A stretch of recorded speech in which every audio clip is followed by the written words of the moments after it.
Good morning and welcome to the Daily Light Devotion. I hope all of you have had a wonderful Monday yesterday and looking forward to today, that is the 11th of November. Today, in the Encountering the Savior series, we're looking at seeing the light of the world from John chapter 9, verses 1 to 12. As Jesus continued his ministry, right, he encountered a man who had been blind from birth.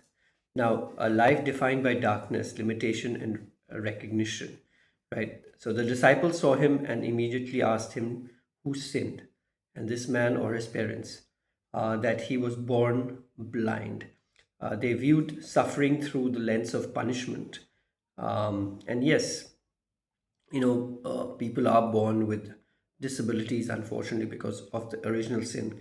God had made a perfect Adam and Eve, but sin led to all the, leads to all these deformities and unfortunately, right? And so here we look at, um, but Jesus saw something entirely different.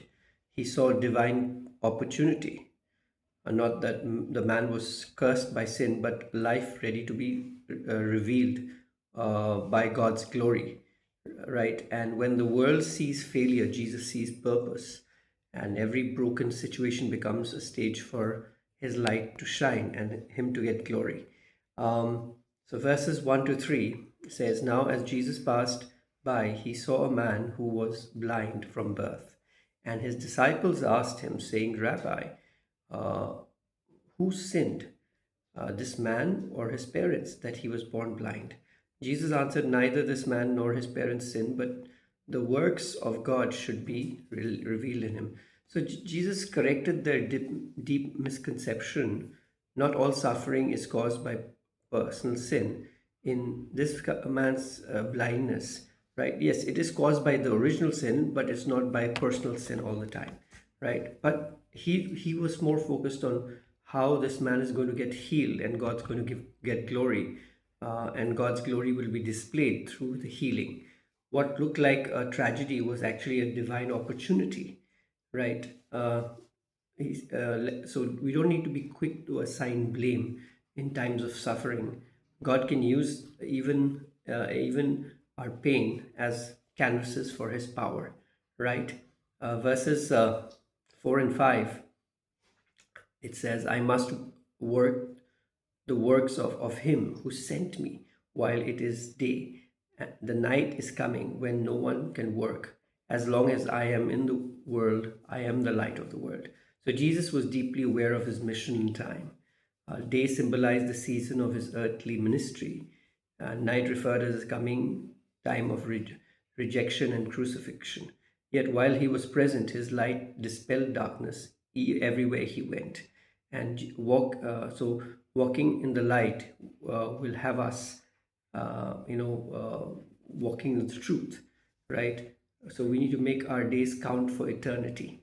Let the light of Christ shine through our lives by submitting and surrendering to Him 100% every part of our lives.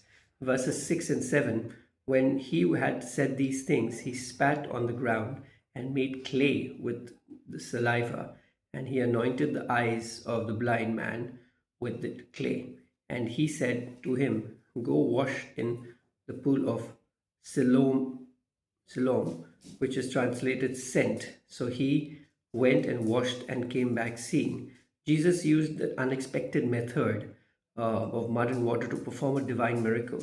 The man's obedience activated the power of healing, and he didn't argue or question.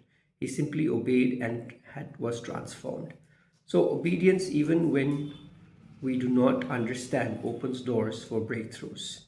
Miracles often come through simple steps of faith, right? We need to understand that. And, Jesus didn't use one type of, healing. He could heal any way, but it was in the end, it was his power that we need to understand, that he was given authority. He is given authority even today for healing, right? Verses 8 to 12. Therefore the neighbors and those who previously had seen that he was blind said, Is not this the he who had sat and begged? Some said, that this is he. Others said he is like him. He said, I am he. Therefore they said to him, how were your eyes opened? He answered and said, a man called Jesus made clay and anointed my eyes and said to me, go to the pool of Siloam and wash. So I went and washed and I received sight. The change in the man's life was undeniable, right? The same person who once sat in darkness and was begging, right, and not doing anything, now stood in the light.